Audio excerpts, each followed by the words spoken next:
This podcast is a member of WGPRN, WildGamesProductions.com.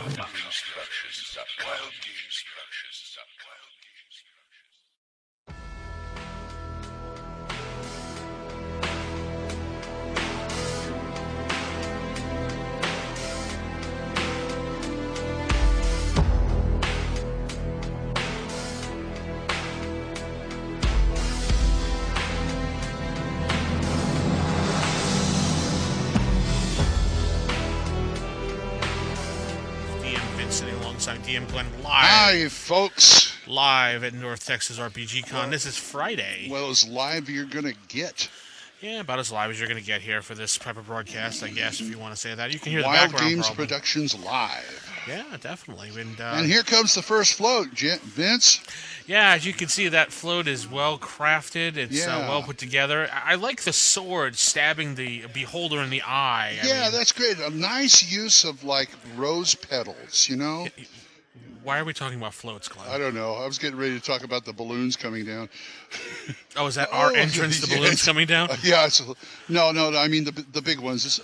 Look, there's Mickey Mouse. Everybody carrying it.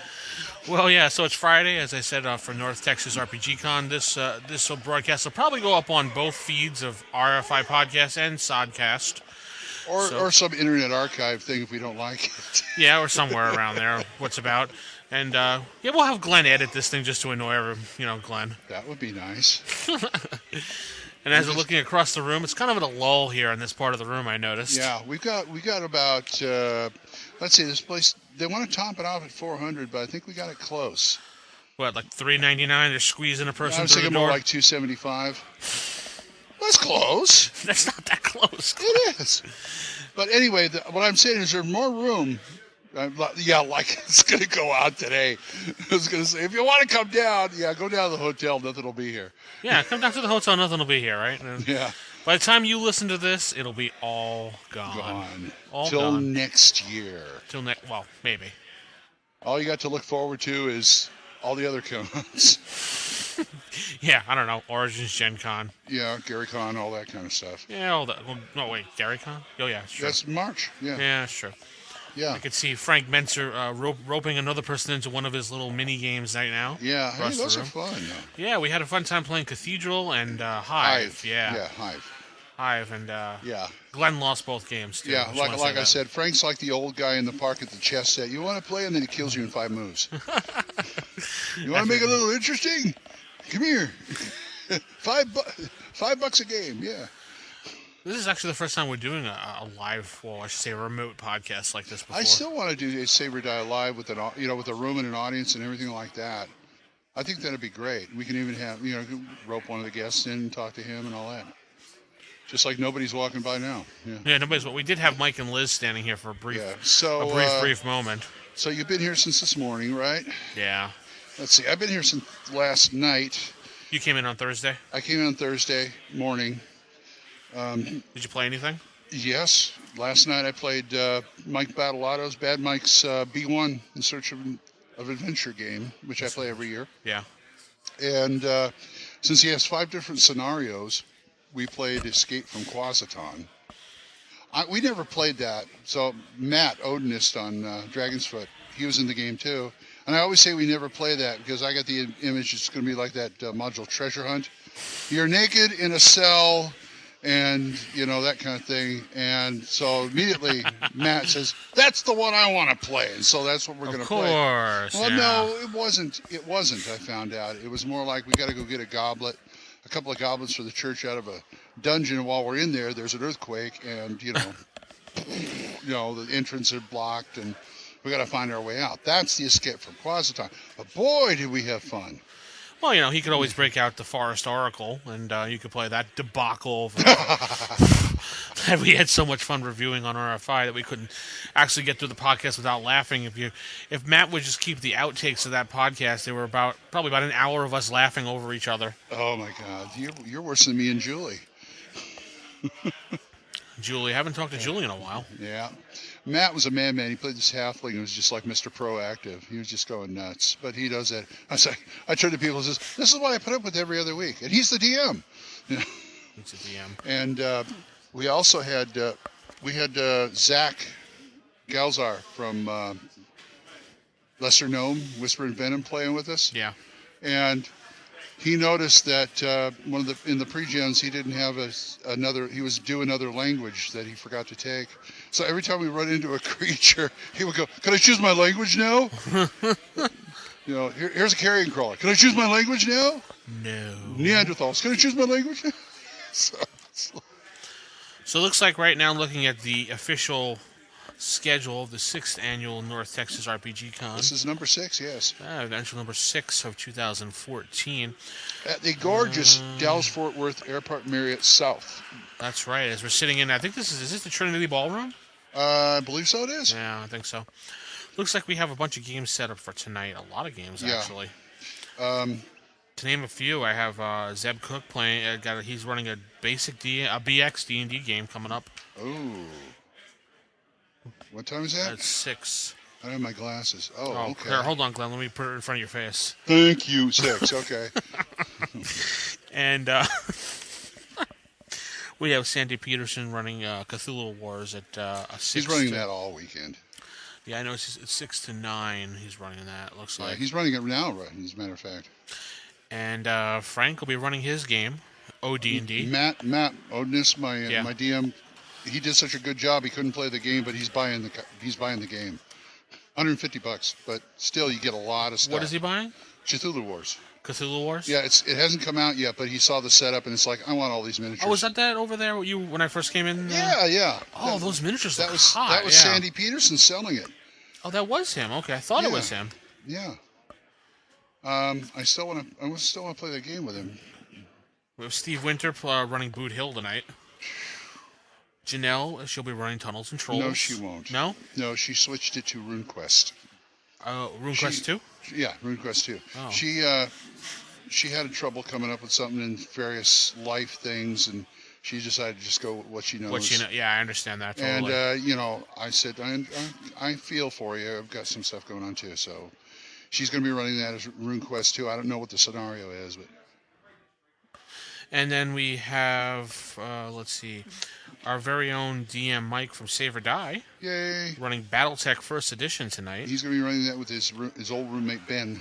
And maybe if he gets here, if he's just a full-on gamer, if he gets here, I don't know if he's going to be here or not.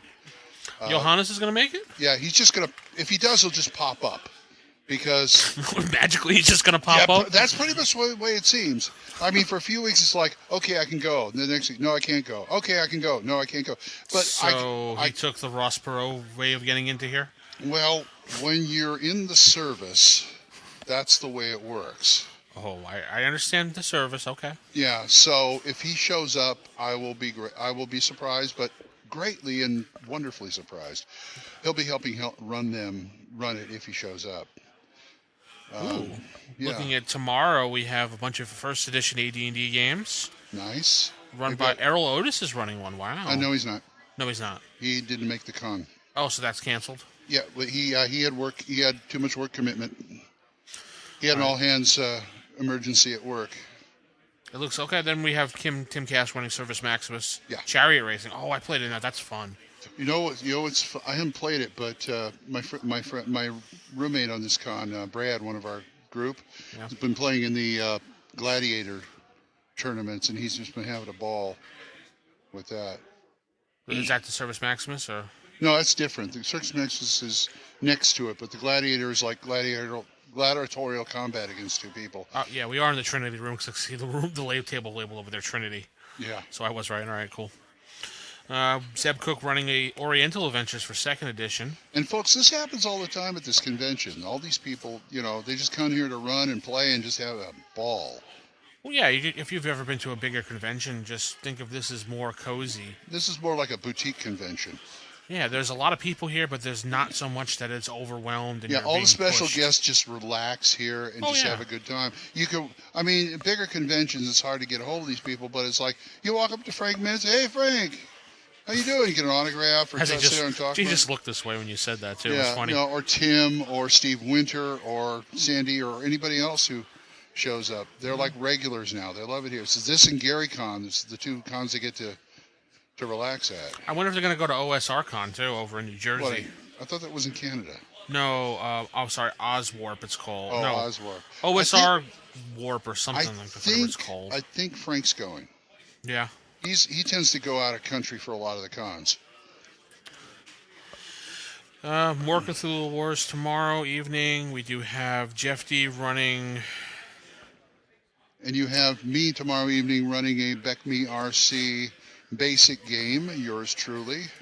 I don't have you in here. I haven't gotten to Saturday night. This is Saturday morning. This is Saturday Wow. night after the auction. It's a lot of games on a Sunday morning. Yeah. So, Dogs of War. Wow.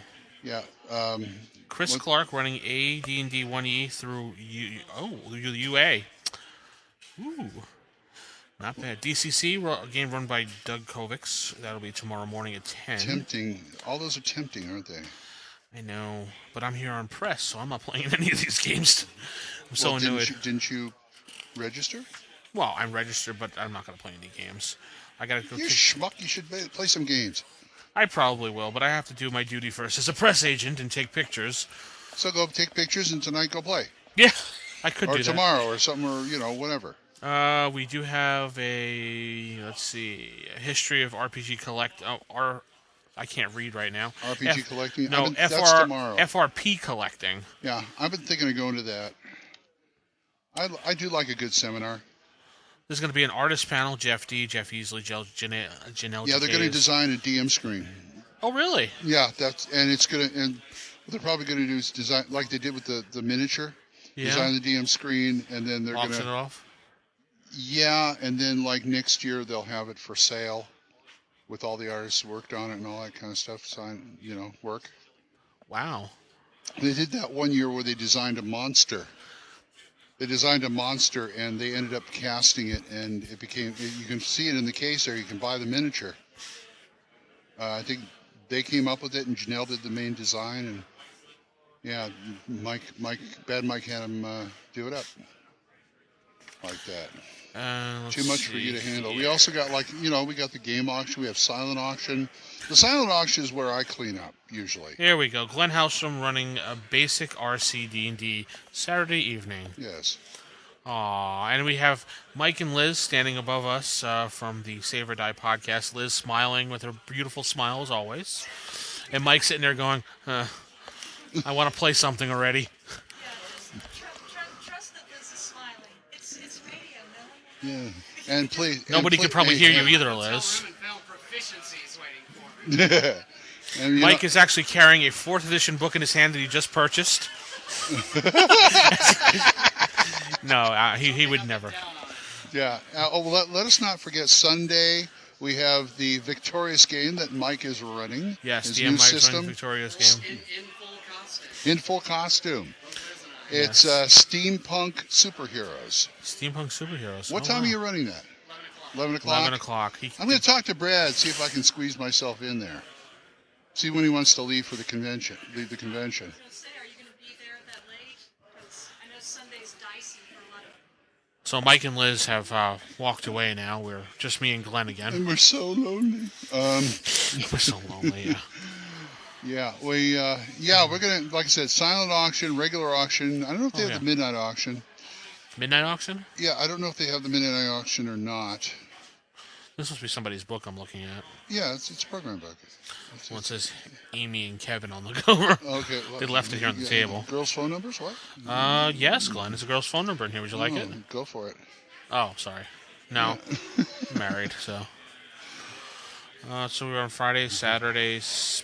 We got Glenn's game. Too bad we can't drag Bad Mike over here. He's too busy selling. Well, that's just. And you know what? Him and Doug's convention. We have a dealer room of sorts, but it's more like a dealer gaming room. GM Darlene running the Battle for Mid-Realm. Huh. We've got tables set up all along here near the registration and tables in the middle. Plus we have outside we have an artist alley. Yeah, with some really great artwork out there. Really great artwork, and for some reason you got to go around the corner for the Frog God stuff. Really? Yeah, you go down in, where you're heading for the boardrooms and make the last turn. You see the sign that says Frog God Games this way. Yeah, I saw there was. They run games there and sell stuff. Fortunately, there's nothing there that I want to buy, but next time. No, nothing. I got all their stuff that I want. And Slumbering Tsar is still kind of like a little too rich for my blood. Especially since I've dropped a lot of coin in this convention already. Is Wampler running a game? What's that? Jim, is he running a game? I don't know. Maybe. I didn't see him in there. I thought he had run a game already. No, that's right. He was going to run an off the books game, right? Yeah, an open game. Did you say Mutant Crawl Classics or something? Yeah, that's his. I don't know if I should say anything now or not. That's the next big thing from Goodman Games. Whoops. Was I not supposed to say that? Well, he said it, so I figure it's fair game, you know? He said it out loud, so I didn't think... He did. Yeah. So there you have it. There's the first exclusive that we probably weren't supposed to say, but it'll stay in the reporting. He basically took the DCC system and reworked it for post-apocalyptic stuff. So this is just a podcast, and if you want to sue, just sue Glenn Hallstrom. Now, wait a minute. We'll forward it to Corey. Forward it to Corey. Yeah, it's Corey's fault. Yeah. I gotta get back east sometime and go see Corey and Brian.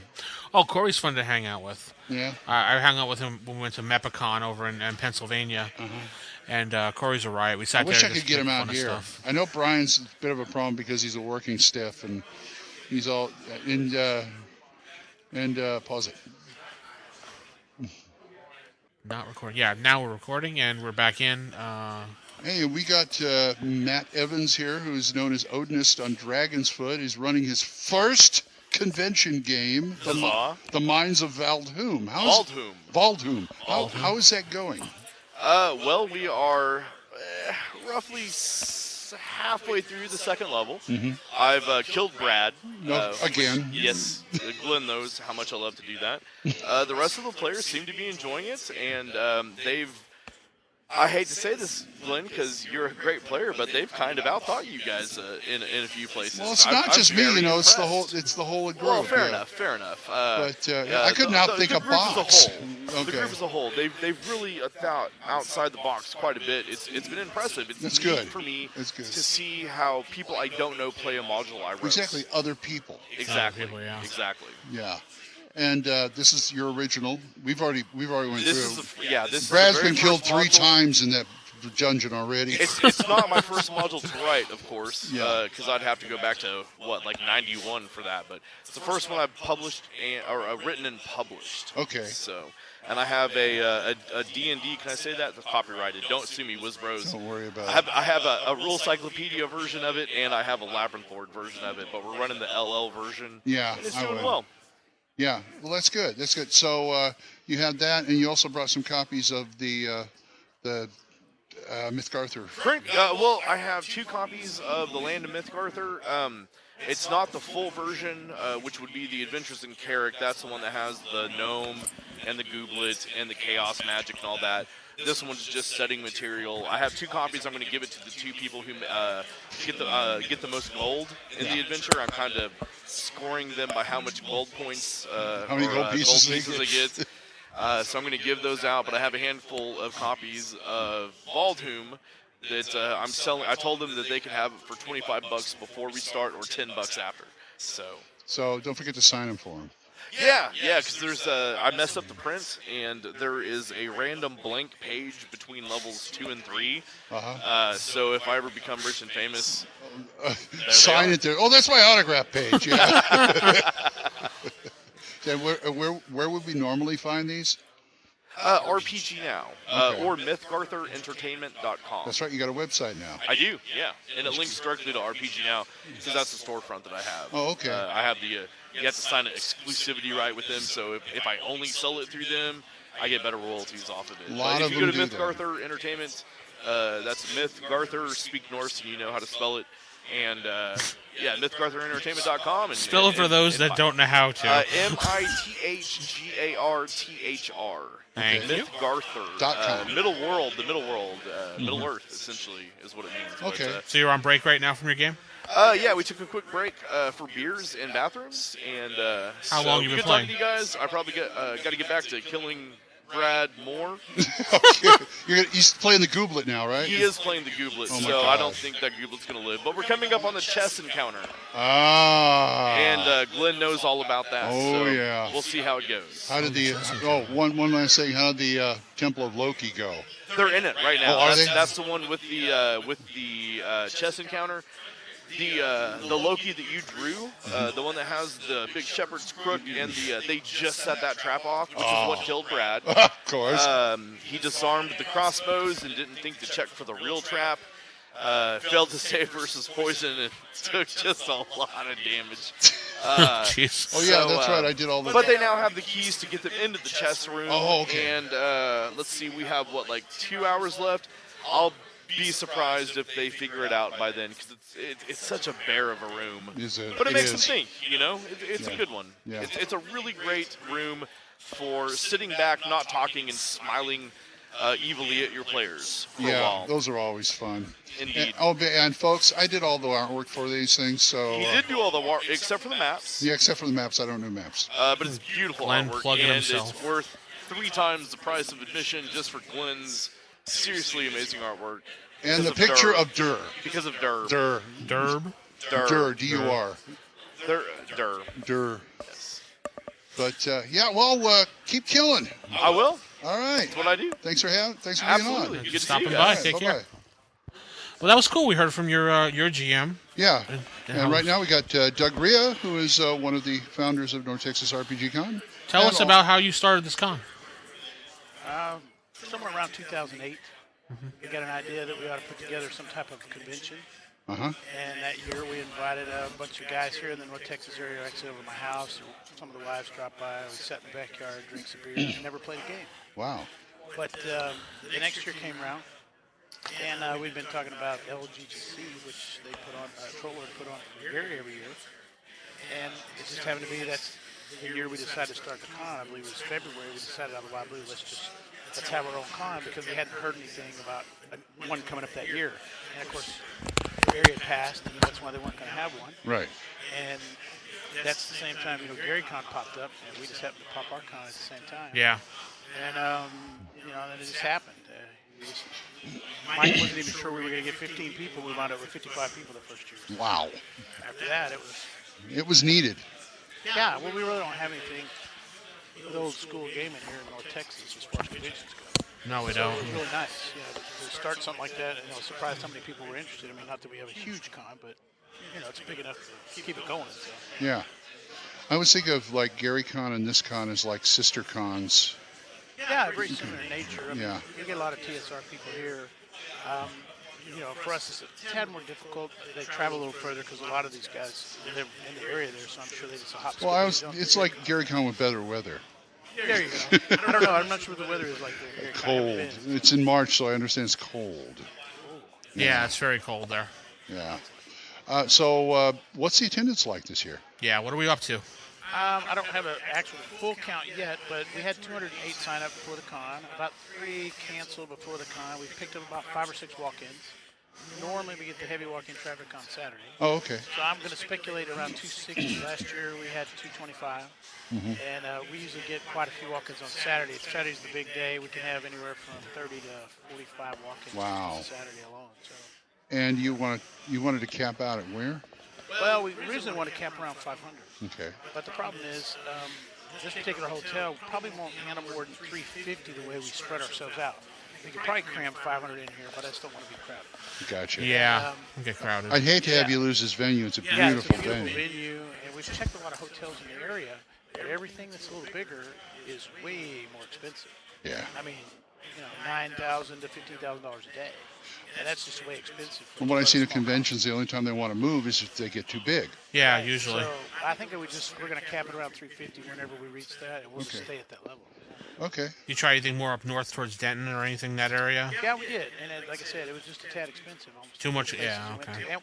But one of the key things though is we want to be within shuttle service of the Very true. Airport. airports. That's- Just makes it more yeah. convenient for special guests and things like that. Like you said, 2 people from Ireland came, right? Yeah, Yeah, this year Ireland. Two yeah. guys from Ireland. Two came. guys from Ireland, and they did. Karen came from Yeah. the UK. Oh, Yep, she's here. yeah. There's a guy from Canada every year, Jeff Emery. Okay. Yeah. Okay. Yeah, we got a few Canucks. Last year we had a guy from Russia. Last year it was Greg from Canada came down. Barrowmaze. Yeah. You get different people from around the world at different times. I mean, the word is really getting out. Yeah.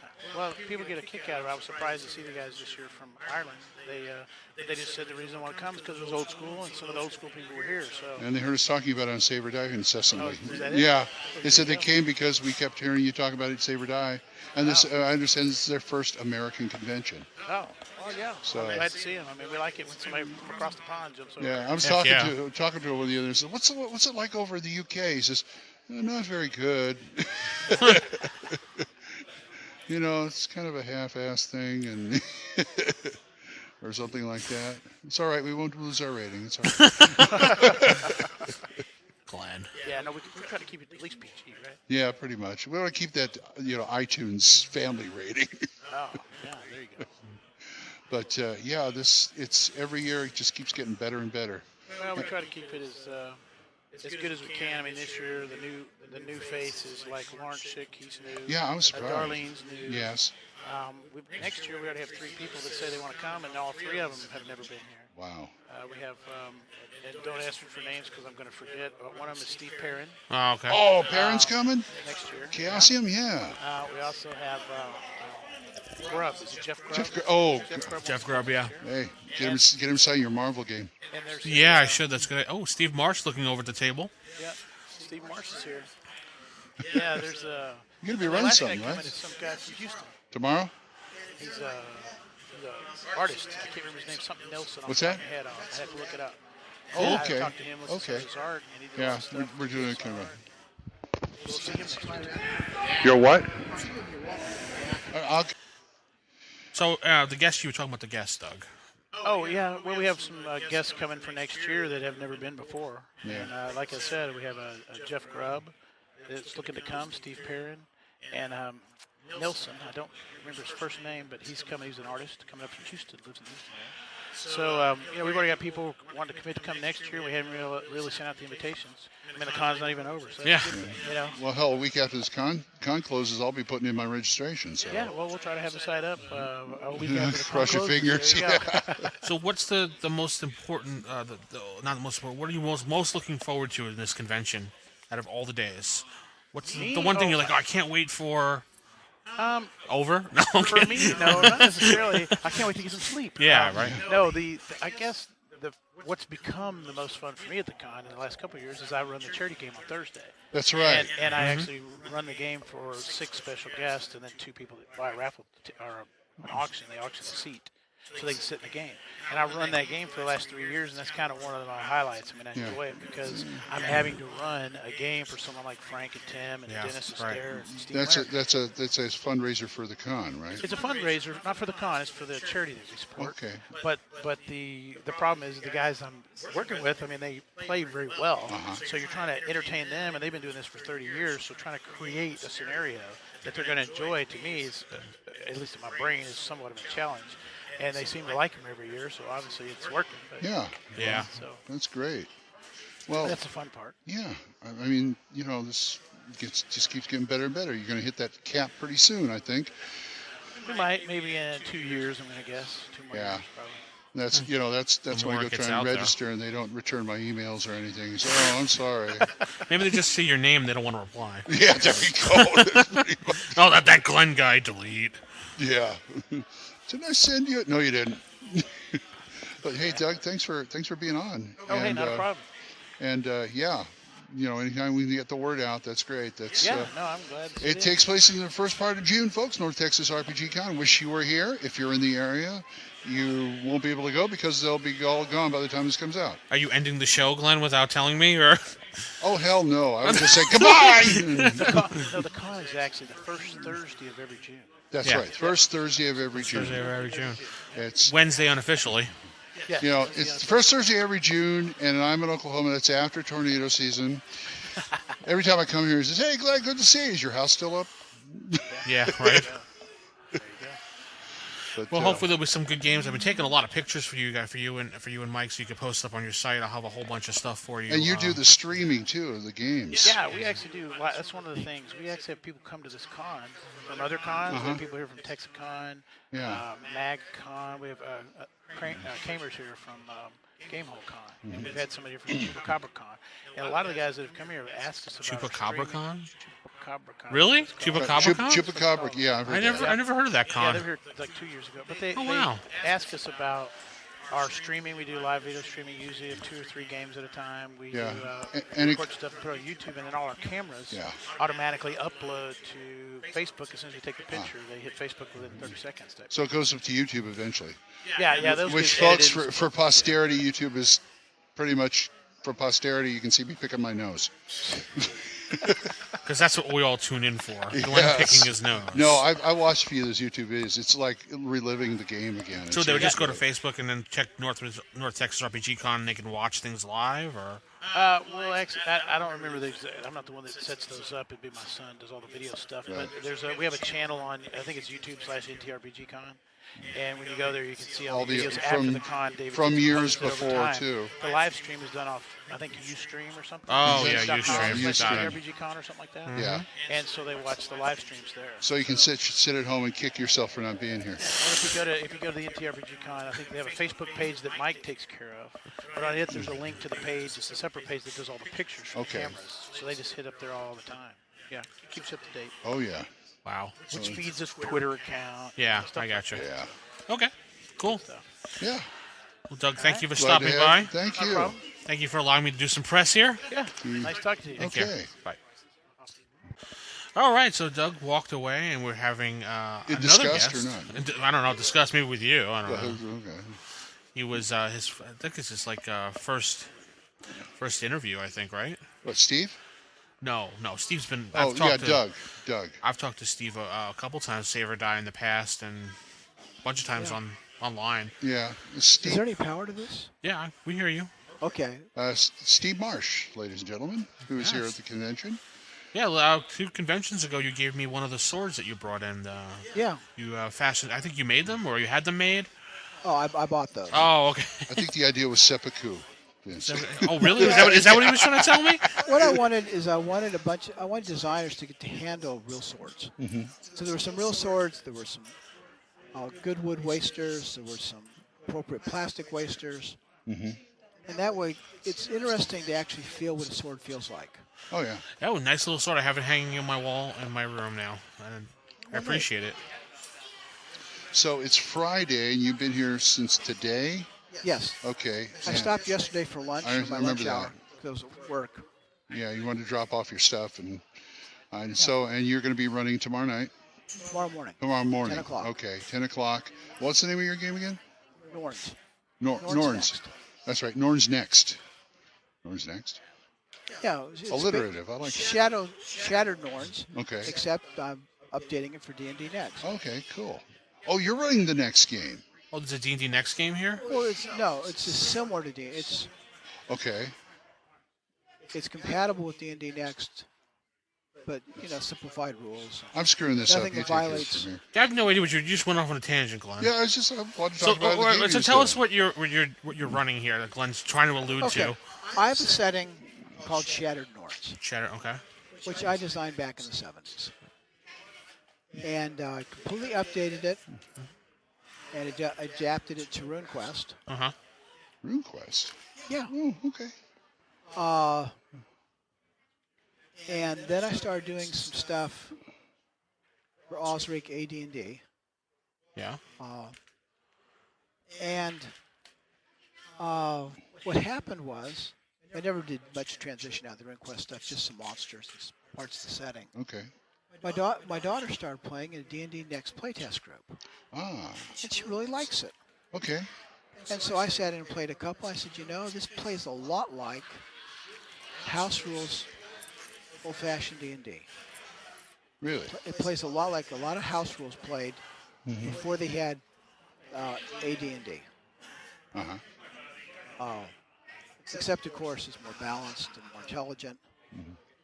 And the good thing about it was I could map Lightwalkers to it. Oh, okay. And light walkers are one of my favorite parts of the character class. Right. In fact, you can map almost every D&D next character class to character classes Okay. that I like. And so their druids can be mapped to werewolves. Their paladins can be made into light walkers. Wow. And you can go right down the line. Uh-huh. I said, this is fun. I'll do something that's compatible, since they still don't even have the rules out. Mm-hmm.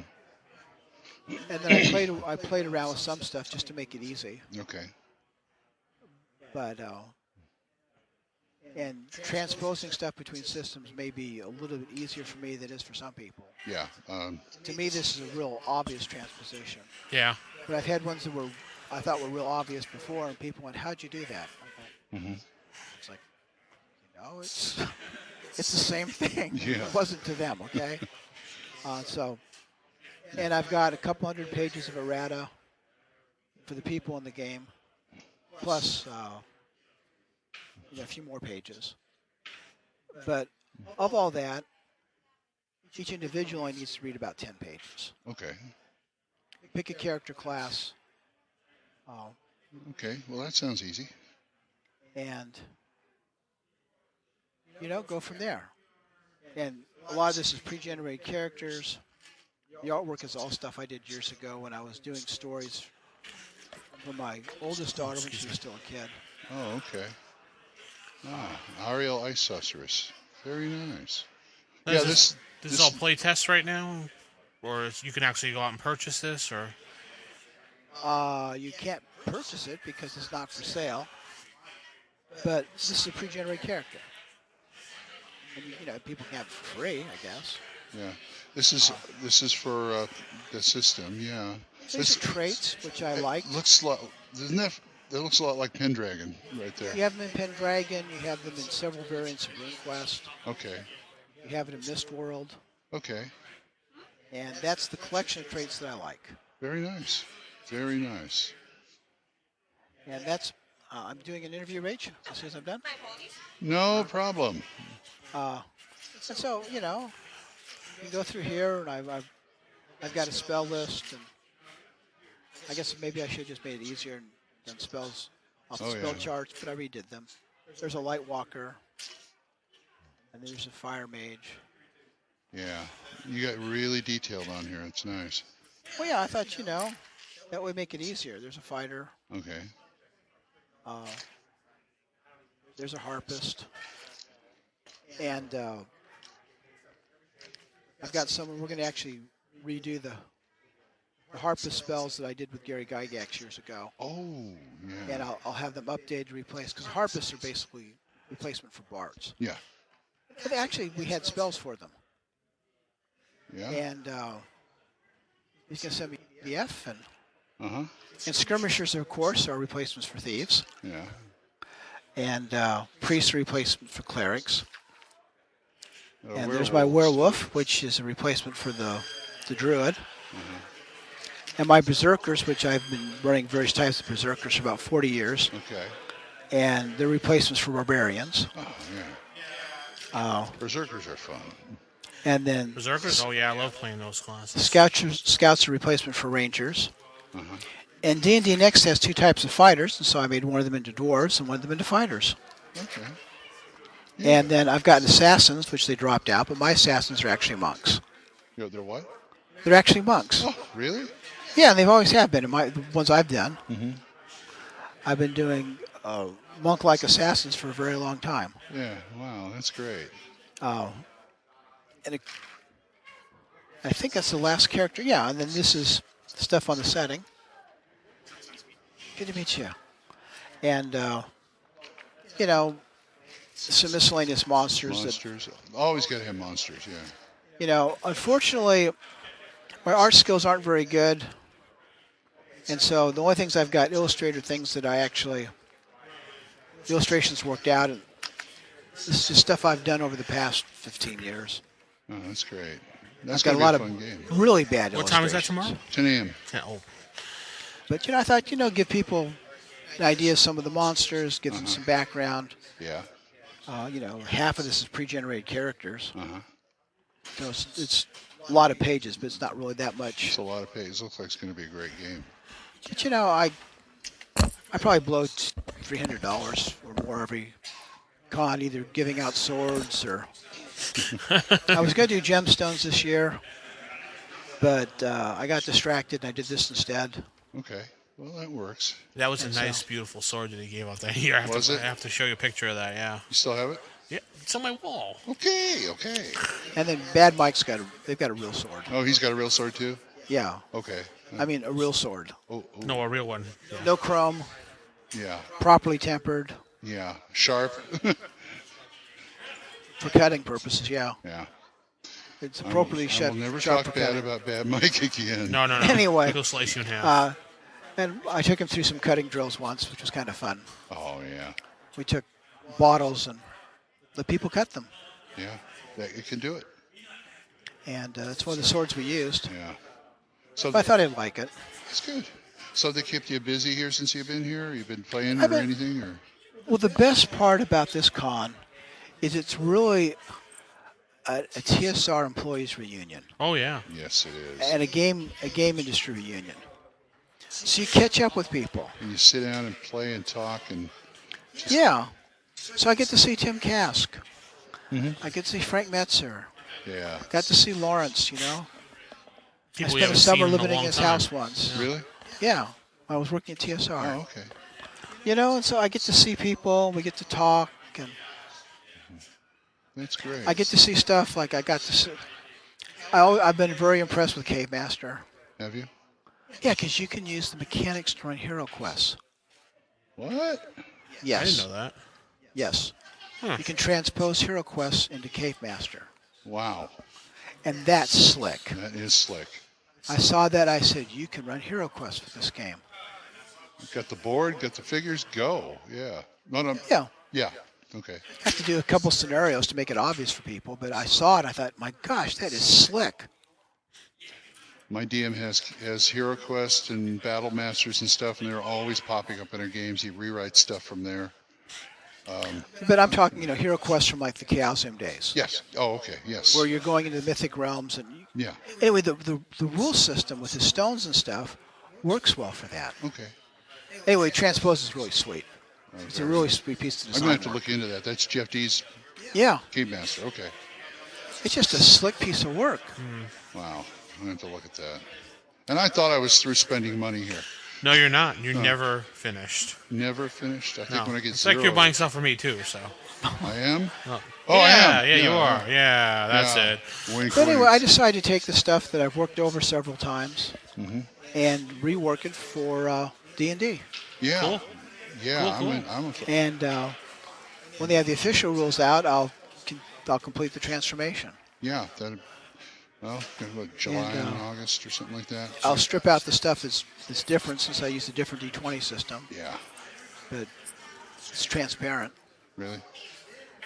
Uh, My DM wants to see about publishing stuff through his company for 5th edition if he likes it. For next. Next. I'm sorry, fifth next, whatever they want 5th to call next. it. Yeah. Whatever well, they're it's calling next it. while the playtest is on. It'll be 5th when they do it. Yeah. Pretty much. Well, from what I've seen, it's a really good-looking game. When I watch people play it, Uh-huh. combat's faster, and they get play experiences. Yeah. And whoever put the playtest together, years ago, I was talking with Paul Stormberg about the need for any game to have a core play experience that everybody's experienced. Right. If you ever played like Keep on the Borderlands, that sequence, Yeah. people that played that, if they played D&D, they had a particular orientation and feel for it. And they had a commonality. And they just enjoyed the game in this particular way, and they could play together. Yes. All right? And I looked at that and I said, every game needs that. Yes.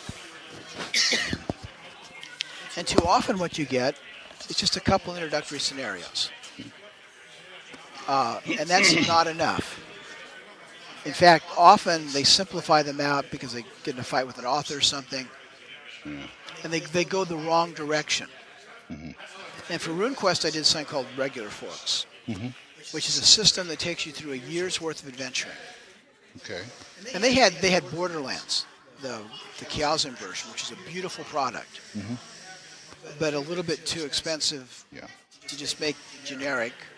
They had Apple Lane, but that's really too small. Yeah. And but the D&D Next playtest has taken thousands of players through the same scenario pathway. Yeah. The other thing it's done is because of the way they set up their pre-mades or their pre-generated characters, they've got DMs and players used to sitting down and starting with the pre-generated character, so that they're comfortable with it. So you can just bring people into a campaign no matter where they're at, and they've established that as a practice. Okay. And they've just done a really sweet job. Yeah. Because of all these people that have been through this particular kind of play experience. They know what to expect, they know how to run it, they know what to do. And they'll be comfortable with things that let them join in midstream a game group. That's always a plus. And that's just a beautiful job. Yeah. Wow. I'm excited to see it now. What's that? I'm excited now. Yeah, Keep that to yourself. Shut up. and it's, you look at it and you go, okay, I can take a first edition piece of gaming stuff, I can make it compatible in 15 minutes of editing. Okay. It's extremely fast. Yeah. Run down, change all the armor classes, and it's automatic. Yeah. And the armor class, of course, is basically the to hit. So if I got armor class 15, you got to roll better than that to hit me. Yeah. And so you can take all the various modifications to armor class and just slide them right in. And so suddenly you don't need a hit table. All you need is to know the guy's bonuses, a D20 roll, and the monster. There you are. And there's a lot of clean stuff like that. That's the way it should be played. Yeah. Now, in my stuff, I've skipped the advantage and disadvantages and a bunch of other stuff that's part of the game. Yeah. But that's because I'm lazy. Yeah. And because I don't want to educate people to it. Okay. Not at a con, I want to have something playable. Yeah. And so I'm doing a scenario people can sit down and play without having to know anything about D&D Next. Yeah. That's how you get new players. And then I can transpose it later, what I'm doing, with minimal work. But anyway, I'm excited about the product Yeah. just because I like the way it plays and it makes my daughter happy. Hey, that's. And my daughter really enjoys AD&D. Does she? She enjoys the old style stuff. Was that your daughter that stopped by a few moments ago? Yeah. Oh, okay. And a friend of hers. Oh, okay. She doesn't like the 3rd and 4th edition stuff. Bless her heart. Yeah.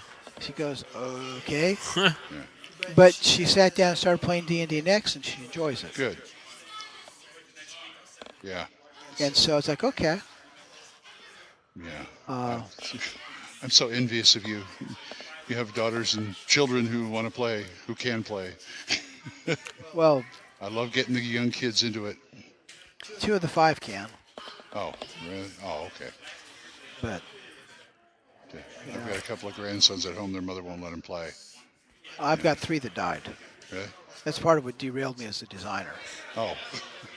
You'll see there's a whole bunch of productivity from me, and then there's this huge gap. Yeah. And that gap occurred because I buried 3 kids in 5 years. Oh, okay. And I just wasn't very productive. I don't blame you. And then some work stuff. And, Well, I'm glad you're back, and I'm Yeah. glad you're here. oh, yeah, they ran me down. What happened was I was about to throw out a bunch of stuff.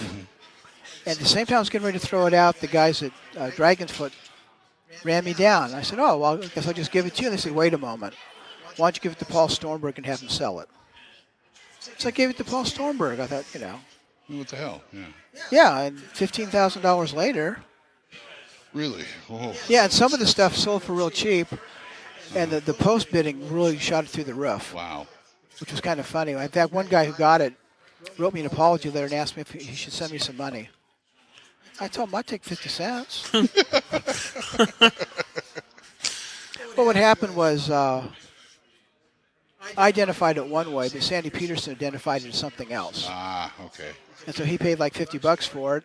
Uh-huh. And then people offered him over $5,000 Really? before they found out that he had framed it, put it on his wall, and added to his collection of Ferraris. And wasn't going to sell it. I wouldn't. $5,000 wasn't enough, and wow. then he was embarrassed. He's saying, "Steve," Yeah. and I had some idiot who was complaining. Paul Stormberg should have known it was that valuable. I'm thinking Paul should know that, but I didn't know it was that valuable. Paul did miracles. Knock it off, you idiot. Yeah, please. I'm not upset. But, and, Paul got the stuff to people that valued it. That's good. And that's what I wanted. Yeah. Someone caught me giving a bunch of stuff away. They said, you can sell all this. I saw one of those. That sold for $300. And you just gave 5 of those away. Well, yeah, but the person who's getting them will value them.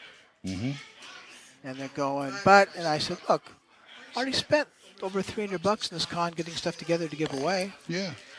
So I gave away some more stuff. Okay. They go, oh. Yeah, these books need to be used. And stuff needs to go to people that will value it and enjoy it. Yes. Yes, I understand. So that it won't sit in the drawer someplace. Yeah. There's stuff like the Planes of Reality. Every time Gary was in control, the project was a go. Every time he lost control, quite frankly, there were people who weren't friendly to Gary, who saw me as an attorney and a game designer, someone they didn't want to have around. And so suddenly everything gets deep sixed. Yeah. And then Gary'd make a comeback, and then he'd get clobbered again. And, there's some stuff like I did, Dreamweb, which has a different name. Dream Planescape? Star Strands is what it's called. I'm sorry? People call it Star Strands because they did Queen of the Demon One Pits, and they didn't want to do Dreamweb. Okay. But Star Strands, that ended up in Gary's office when it got locked and all his papers were burned. I didn't know Okay? Yeah. And so that was completely typed up, encounter sheets, monsters, mini dungeons, and everything. All ready to go. And it just went in and out, and he just stayed in the file because he was going to publish it when he was in control. Didn't happen. But other stuff's out there, and people are able to enjoy it and look at it. The various planes of reality I designed, all the roughs are out there. Yeah. And a bunch of character classes aligned with them are out there. It's just, it's good to be able to share stuff. Yeah, it needs to see the light of day. Yeah. Yeah. I mean, look at, I want to say Steve Winter, not Steve Winter. Metamorphosis Alpha. Oh, yeah. Yeah. That's just, it's gone through the roof. From Kickstarter, went through the roof. Managed to redo it. And Jim Ward, right? Jim Ward, Yeah, thank you. that's what you were looking for. Yeah. And quite frankly, I'm glad to see people here. I'm glad to see them successful. I wish Frank had better health, but it's a lot better than it was. Yes, it was. He's looking good. He is. Yeah. He's got a lot of color. He'll be back into the bakery before you know it. Oh my goodness. Yeah, that one. There was a year or two ago where he was on the Lark. And the first thing I'm going, Frank, what happened? Are you okay? You want me to get you something? No. I'm just recovering from something. I thought we were going to lose him. Yeah. And Tim Kask is doing better. Oh yeah. He was running around telling stories. One of my biggest regrets was I skipped Gary Con. I was going to make it the next year. Yeah. Because things were really busy at work. Right. And then Gary died. And, his widow's a sweet lady. And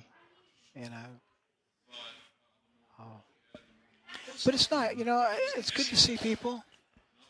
One of the funniest things was someone said, you're the only person who didn't screw anyone. It's like, 'cause I didn't get a chance. Well, I remember that. It's like a judge caught me being honest. I'm looking at him. He said, they missed that on theirs, but you put it back in on yours, didn't you? I said, yeah. And he said, you were so honest you couldn't help yourself. And I go, Judge. He goes, it's okay. It's okay to be honest. It just happened last month. Wow. It's like, and that's what it was, Yeah. I just, anyway. It's yeah. But I'll get over it someday. I've only been an attorney more than 30 years, so Yeah. I will eventually get over being honest. Good. I can do it. One gotta day. Be you want to be honest or successful? Yeah. I got 7 years to retirement, so I got 7 years to get over being honest. I figure, Good. Well, it's I'll work great to at it. see you and all the old TSR, and it's great to see the young people here too. And do you have any questions? I know I've been talking so fast. And No, No, I think you've answered everything and Yeah, given you're us just more like- we needed. Totally. yeah, you're better than going to one of the seminars. but let me give you the last word, okay? Okay, go ahead. Because I was talking with the guys who are doing the Gary Guy. Well, in a way, it's the Gary Gygax documentary. Yeah. Oh, the yeah, the D&D D&D thing. And I said, look, they're trying to make sense out of things. So what would happen is, no one trusted Gary to do what he was doing. I know. And so what would happen is Gary would take control, and things would go from disaster to success. You look at when the early deaths, when he took over, and then what people would look at it and go, "My gosh, sales are tripling, and doubling to tripling every year. This is such a successful thing. We can't trust him to run it." And so they would grab it to save it. Of course, then they'd screw it up. They screwed up badly enough. They let Gary back in, and Gary would fix it.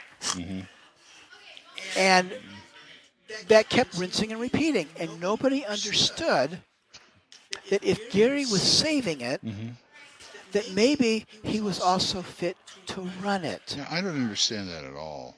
Because they kept looking at him and saying, well, he's not a professional. Then an underwriter. He knows how to write. Well, he'd been an underwriter. Right, insurance. He had technical intelligence. He was brilliant. He had after some early mistakes, which were something everybody shared, he understood fans very well. His early mistake was believing that nobody would want to buy pre-generated role-playing materials because, after all, who could go through stuff faster than they could produce it? Yeah. He And he changed got his it- tune. And he got a feel for how limited other people's creativity was. Right. And once he understood that, he didn't make another mistake. Yeah. It's And almost that's a real minor yeah. mistake. He It's just, almost like, when Disney became so successful in the 50s and 60s, and they thought Walt isn't fit to run it, and so they, depose him or something. It's the same thing. yeah, it's like saying, okay, Gary's vision is what's carrying this through. Yeah, And Gary's management style is what saved you from bankruptcy. right. But he's not fit to keep doing it. Yeah. Because now it's time to get professionals in and do it right. That's stupid talk. And of course, the people that they brought in never understood what they were doing. And then it would all go south again. Exactly. Yep. And then, unfortunately, the last person they used to depose Gary Yeah. just ran into the ground. And instead of bringing Gary back, they flipped it over. And That's why. anyway, it looks like 5th edition is going to be a return to the spirit Gary I had. hope so. I I'm hope really so, hopeful too. of that. Yeah. I can quite frankly say lots and lots of really harsh, nasty things. Mm-hmm. I'm really good at that, actually. Even though you haven't seen that side of me. Yeah. Well, As considering a- your as- profession, I don't know if I want to. Let me tell you this: as a 15-year-old, Mm-hmm. I took a sergeant major apart. You did? Yes, Wow. and I've gotten better. Okay. Good. But they don't deserve it. From what I've seen of 5th edition. Now, if you'd asked me this about 4th edition, Uh-huh. but I skipped it because I didn't feel like. But what I'm saying of D&D Next, I don't have any of those nasty things to say. Okay. And so I'm very hopeful for the hobby, Uh-huh. for the product. I'm hopeful that this product launch will be right on target. Yeah. And I'm very hopeful that people will be able to take all the stuff you see, like this con here, everything that Lesser Gnomes got, and all their competitors, and it will all transfer easily. Yeah. Because they've made a real point of making it so first AD&D stuff transfers easily. Yeah. And that's a huge, That is huge body of work. That is a huge step up. And it could be a wonderful unifying thing, Yeah. bringing the history of the game into its present. And that's what I'm hoping for. Yeah. The biggest thing with them that's going to be a leg up is backwards compatibility to everything. Well, the basic starter edition looks like it's gonna be, so. Yeah. But with all that material out there, it's not like there's not an appetite for material. Is the Chicago groups that were playing 6-7 days a week, 5 to 10 hours a day, demonstrated. There's not an end to people's appetite for material. That's right. But anyway, I got to say what I wanted to say about Gary, which was people, that's what caused, if you look at the history of the industry, that's the underlying theme, is people would rely on Gary to save them, I wouldn't trust him to run it. but they wouldn't trust him once he'd saved it. Yeah. And they Sounds like Apple with lack Steve an Jobs. appreciation. Yeah. And that's, if you look at all the cycles, that repeats itself over and over again. Yes, it does. There's a disaster from early on. Gary steps in and saves things. There is expansion, and then you got to call in the professionals, and it derails. Gary steps in and saves things. And that's his legacy. And now he's gone. There's no Gary to step in and fix it. But his vision seems to be carried through, It's good. and I'm very hopeful. Well, they tried to have their own Gary step in with Monty Cook for a while. Oh, really? Oh, that was their fix-all guy. But he Okay. kind of stepped away and said, I can't take this. Well, the system they had got too big for a single person to handle. The current system is, you saw what I did. I sat down. I could sit down. I could transpose it to everything I used to do. Yeah. Okay. Week and a half. It's not bad. Spare time. Yeah. I tried a case to a jury in that time. Wow. Got a summary judgment. Did my reporting. Set up depositions to start Monday next week. Oh, wow. And got a day off to come to, Friday so I could come to the con. Yeah.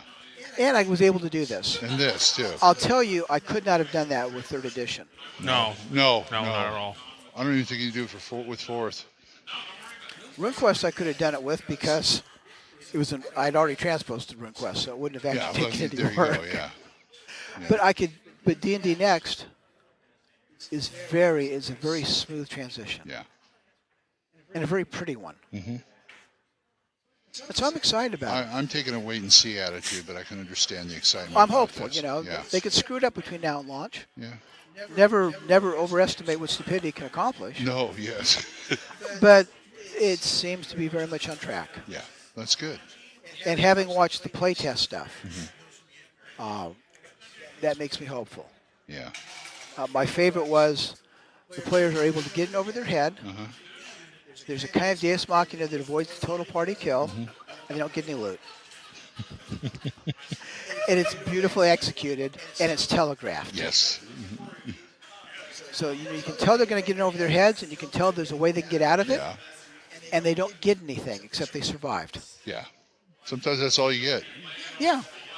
And that's all you get if you followed all the clues. Yeah.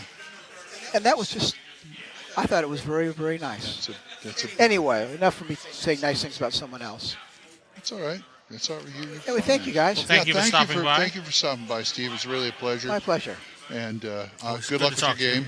And Okay, and if you've got other questions later, something comes up, feel free to ask me. Oh, sure. Oh, sure. Absolutely.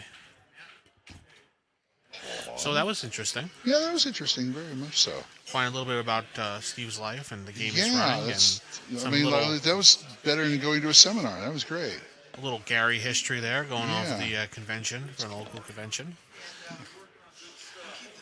Well, thank you.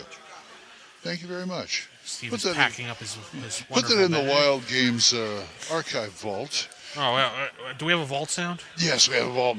Not a sound, but Oh. okay.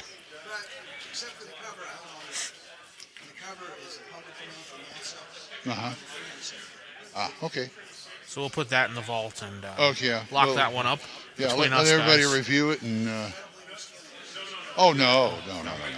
Don't steal as much. Only steal as much as you can carry. Only steal as much as you can carry. Yeah. Delightful guy. Delightful. Really. Jim Wampler was pacing in the background. He Yeah. just apparently woke up. All right, it's your turn. Yeah, it's wonderful podcasting, Glenn. Well, he's sitting around there going, well, am I going to talk? Am I going to get to talk? He didn't say a single word. What are you talking about? Yeah, Everybody, I Jim know. Wampler sitting in with us now from Spellburn and Save or Die podcast. Yeah, Mr. DCC and Mr. Save or Die. I guess you ran out of interesting people to interview. Yeah, we did. No, okay. So it's time to drag the bottom of the barrel. Well, you weren't smoking outside, so. Yes, it's always you're like You won't hear anything inside your headset. Just mostly just to Yeah. hold the microphone. This is a weird way to do a podcast because I see you guys in person. Well, we could put a wall up in front of you if you want. Yeah, there you go. You just like want that. a sheet with silhouettes. Yeah. We can have Glenn take his You like- shirt off. You know. Yeah. Gamer protection program. This is pretty cool. It's pretty ambitious. So how's the Recording live here. con going for you, Jim? That's great. I mean, this is one of my favorite cons I come to. The thing that makes this one special to me is getting to see you guys in person. Oh, thank you. Definitely. Liz and Mike. And Yeah, Mike was sitting over here stalking us a while with his headset, and Liz is like, "We're going," and they ran off. Yeah, She that couldn't was wait that. any longer. I mean, I've done a lot of cool stuff that I've had fun doing, but so far, the shining moment of the whole convention was watching Liz get to play Jasmine card game with Darlene. Yeah. I mean, I gotta get you her know, autograph. I forgot about that. her little gamer girl light was glowing brightly. Yes, she was just beaming while we were playing with Frank. Oh, all we did last night was get a total party wipe out of Metamorphosis Alpha and Michael Curtis. Really? It was cutting me no, there were no friend cards being played. I was cutting no slack. You should be useful. You should be used to dying by now. Well, they Yeah, say we're- as long we're as you're having recording fun, here you're is- doing it right. So Don't goose me or anything, okay? So we're recording live, right? yeah, we're recording here. Yeah, We're recording live. these people are coming over. Matt Evans, Odin stopped by and just gave this con report. He killed one person. That was rad. Should we have like a news thing? You in the killed? background? Did you kill the Gooblet too? Gooblet went and stole the keys. Right on. That's wonderful.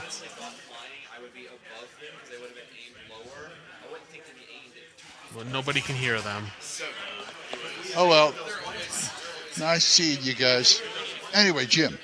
Yeah, but we're here talking to Jim Wampler. He's more important right now. Yeah. Well, He's it's our a special The con. golden guest. rule, right, is as long as you're having fun, you're doing it right. That's Apparently, correct. last night in Metamorphosis Alpha, I was sitting at a table with 9 other players whose idea of having fun was to try and kill themselves as quickly as possible. That sounds like a fun time.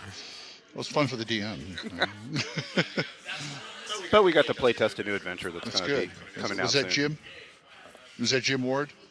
No, Michael Curtis. Mike Curtis. Is running it. Okay. He's got one MA adventure out already, the Android Underlords, and this was one called One Ring to Rule Them All or something Oh, okay. like that. I noticed the DCC people were here, but our Black Blade was selling us the DCC stuff. Yeah, I'll be playing some DCC with Doug Kovacs tomorrow. Are you going to be playing MCC or running MCC? Yeah, I'm not in the schedule, but I'm gonna run a one-off out in the atrium Yeah. tomorrow. So MCC is okay to talk about then. Sure. Apparently, So now, tell us about MCC, Jim. Mutant Crawl Classics RPG is this thing I've written that's basically the post-apocalyptic version of Dungeon Crawl Classics. You just think Gamma World meets DCC, and Okay. you've got it in a nutshell. Yeah. And Joseph Goodman's looking at it. He's interested in it, but it's not forthcoming soon or anything like that. It's in early playtest stages. Gotcha. My rough draft of the rules. Yeah. But I was excited about it. Because, like I said, I don't like DCC, but I think it would work great in Mutant Crawl Classics. Well, DCC is a great rule set. Oh, it is. adapts- It's very flexible. The goal I had with the thing I'm writing is how Gary always intended AD&D and Gamma World to integrate, and even with Yes. Boot Hill. Yeah. That was the goal, and he was even working towards that before he left TSR. And what I've written is 100% compatible with DCC. So Good. you could run a mutant in a medieval fantasy campaign or sweep your magic user How dare cleric you? into, No, I'm kidding. into the far future. Or if you want to pull out the old Arneson, can't think of the name of the module, damn it. Blackmore? No. Temple of the Frog, it's got androids in Well, it. Temple of the Frog, too. I was thinking of the Berry Peaks. You probably put Berry Peaks in it. Right. It's the same thing. Yeah. Same idea. Say what? DCC, MCC, you know. I know what I'm talking about. I really do. Yeah. I mean, everybody has their own taste that they enjoy playing Right. best, but there's nothing more old school than dropping, a death machine robot into the middle of a dungeon, or Yeah. your party going through a portal and ending up fighting robots. Yeah. So what were we looking at? Like 2 years before that's out, or something like that? I have no idea. That's up to the Dark Master. You mean Vince? No, I'm not. No, that's the I'm the podcast. evil overlord. Oh, okay. No, that's the nom de plume of Joseph Goodman, which is hysterical because we all call him the Dark Master, but you meet him and it's like, hi, I'm the Dark Master. I mean, he's the nicest guy on earth. He talks like that too. Oh, well, maybe not quite that. Oh, high okay. pitch. I was gonna say. Yeah. I do a killer Michael Curtis, though. Ask anybody. Really? Yeah. Okay. You have suffered 10 disapproval. You are webbed for 5 hours, and unfortunately, I am now going to have to ask you to roll another saving throw. That's pretty That's good. my Mike Curtis. That's pretty good. It's so glad it's recorded so he can hear that now. We've got. Oh, we've got. he talents made me do to it for his spare. girlfriend, who's here at the con, and he's like, that doesn't sound anything like me, and she's like, yay, that was good. I know. It's like, I'll tell you later. Yeah. Well, I'm glad you're having fun. What do you got signed up for? What are you signed up for? This evening, I'm going to be playing another Michael Curtis game that he's running only at North Texas Con. It's going to be called, appropriately enough, Dallas in Space. Space.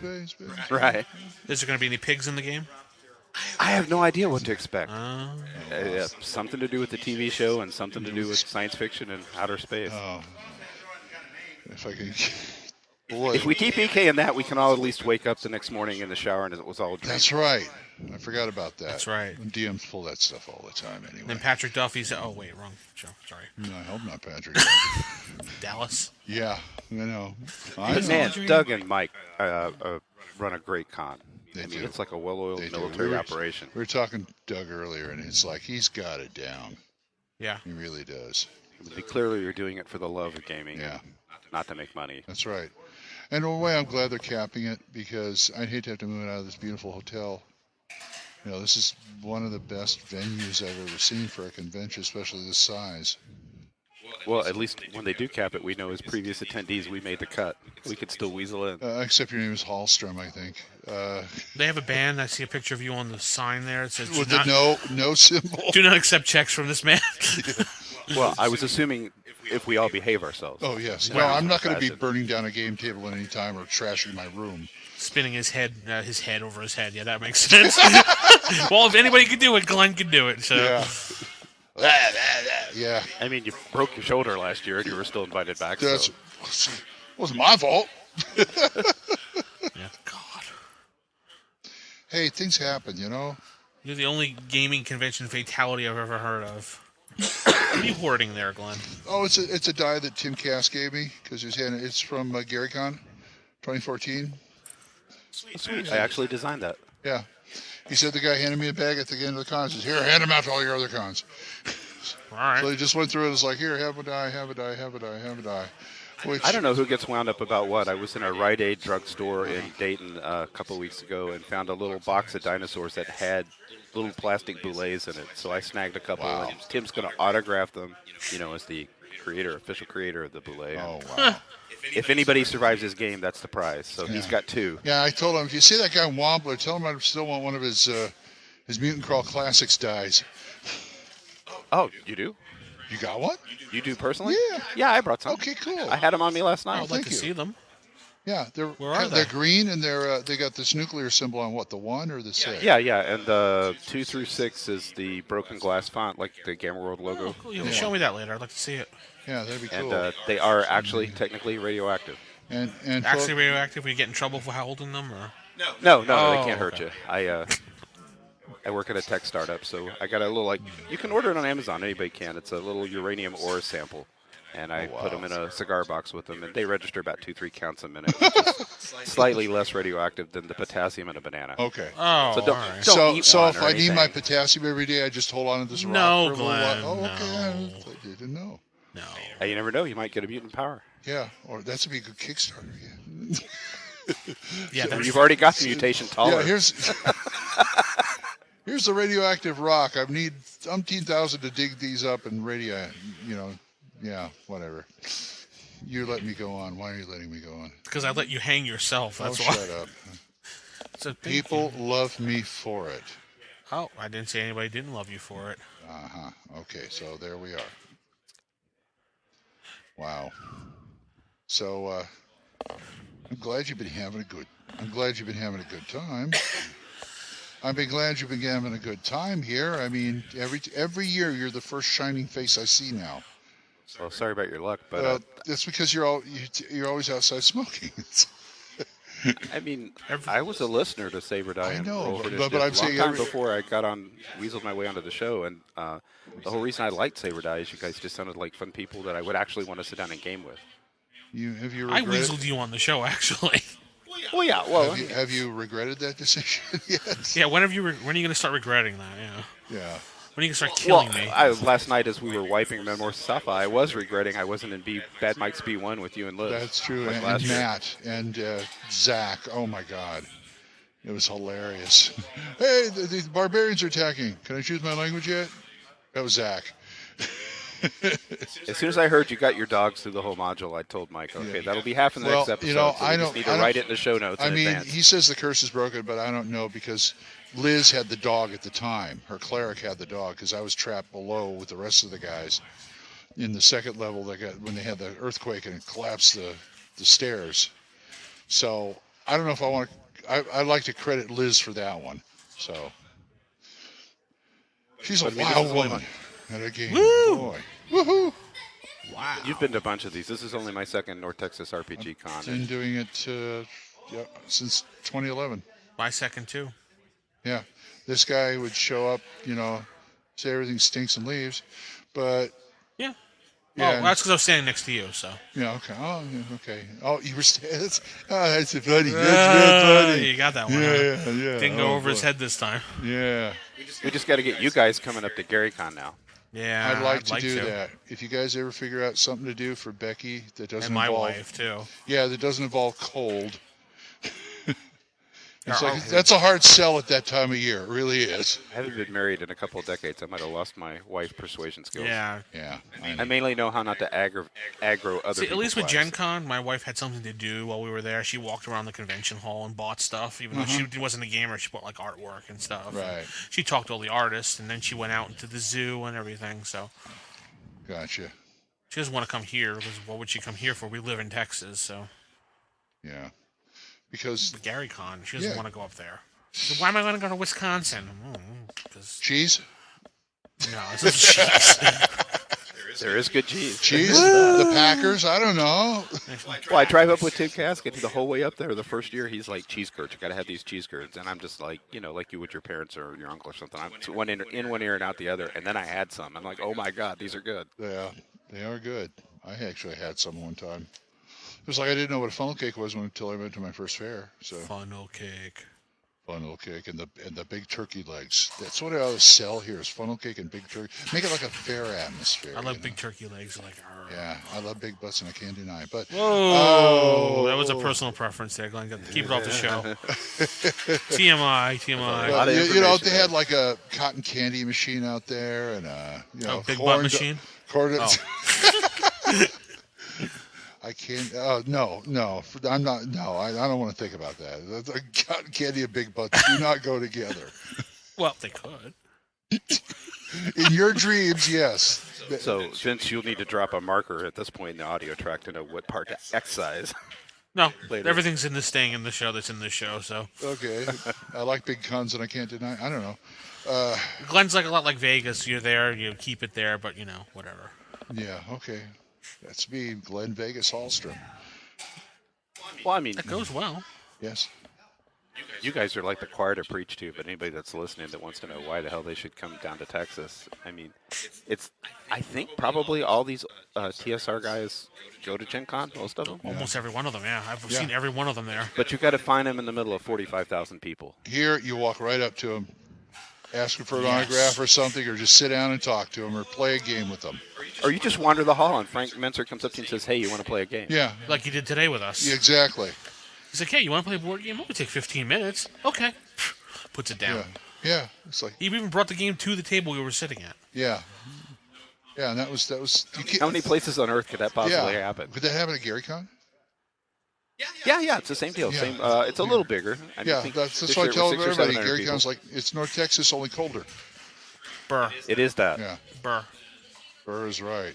I mean, it's been Like there's a lot of tourist stuff that your wife would enjoy, but you're taking your chances in March. Jeez. This year it wasn't too bad. Last year it was 6 inches of snow and about 15 degrees. yeah. Oh boy. Yeah, it's a. If it involves a plane ride, we really start thinking about it.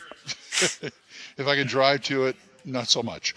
We just got a hotel room and gas to deal with. So, yeah, but if there's a plane ride involved, then I know you could drive up, but I don't see Chris myself Clark and driving some up of those, without falling asleep at the wheel.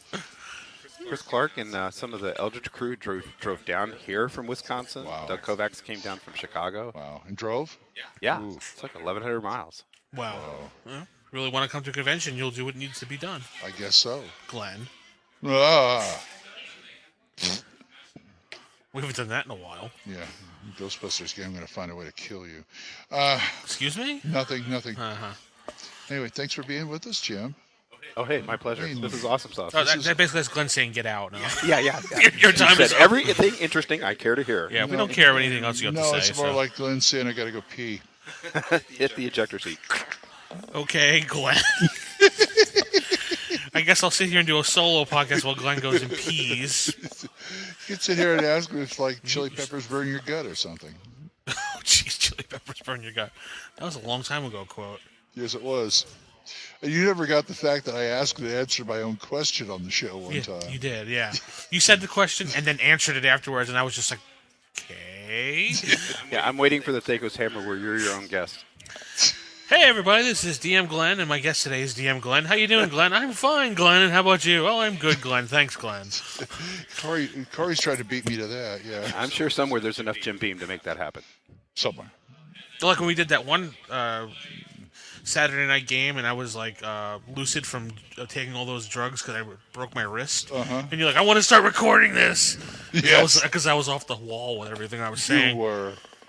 Yeah. Well, people are on us all the time to do a Save or Die actual play podcast, and we can't because, It's hard to get you guys together. well, if I'm having fun, I'm cursing like a sailor, and shockingly, Liz can out-cuss all of us when she lets it rip. Yeah. Yeah, I know. She couldn't say the thing with. She had a mouthful, yeah. Well, Whoa. I said the thing. Oh, okay. You don't listen very well, do you? No, I don't. All right, fine. I'm sorry, you talking? Yeah, whatever. Well, I've got an idea for a show, though. Like sometimes we do slip, and we'll like censor beep it out in the recording. But it's fun to drop those censor beeps in at just random places, because then even when you're not cursing, it sounds like you're cursing. oh, yeah, That definitely. works. They do that all the time. Oh, yeah. So, Glenn, if you have to just step away, go ahead. All right, I will. I'll just have a chat with Jim while you're gone. Yeah, don't be too hard on him. Aw. They can replace you for now. You're replaceable. There's a double entendre there somewhere. Yeah, I'm sure there is. Oh, yeah. I'll see you in a few minutes, folks. As he burps his way right off the microphone. That's just Glenn. It's the meds. It's the meds. It's the meds. I'm spoiled by this mute. At home, I have a mute button for my smoker's cough. We should have. There's a mute button on there. I found it. Yay. Yeah. So Glenn's now muted and gone. We're Glenless right now. So have Mike and Liz been on? No, they were here, and Doug was here, and Steve Cook was here. So, Steve Marsh. I said Steve Cook. Sorry, Steve Marsh, and then they couldn't wait, and they just took off. So for RFI or for Wild Games Productions, is that all of us that are here? That's it. Yeah, the 5 of us. I'm looking forward. Been reading Technar's Tavern, and he's getting a podcast together. And I've been looking forward to that. And he's here somewhere. I just can't find him to meet him. I can't. I know we were supposed to meet up and just hang out for a little bit, but I don't know what he looks like. To be honest, he has a puppet with him that he wants to interview people with. A puppet? The dragon puppet. Yeah, he used to do it a long time ago. He interviewed people with. Well, that gives me a visual marker to search for anyway. But I don't know if he has it with him the whole time though. I don't know. We'd have to ask Doug or Mike what game he's in. I've been trying to figure it out, but I know he's playing in a bunch of games. So I just want to meet the dude because I'm obviously a fan of his blog, and I know if they do a podcast, it should be pretty rocking. we get a lot of feedback to our various podcasts in the comment sections of his blog, and I always pay attention to that, the positive and the negative. It's all good, honest feedback.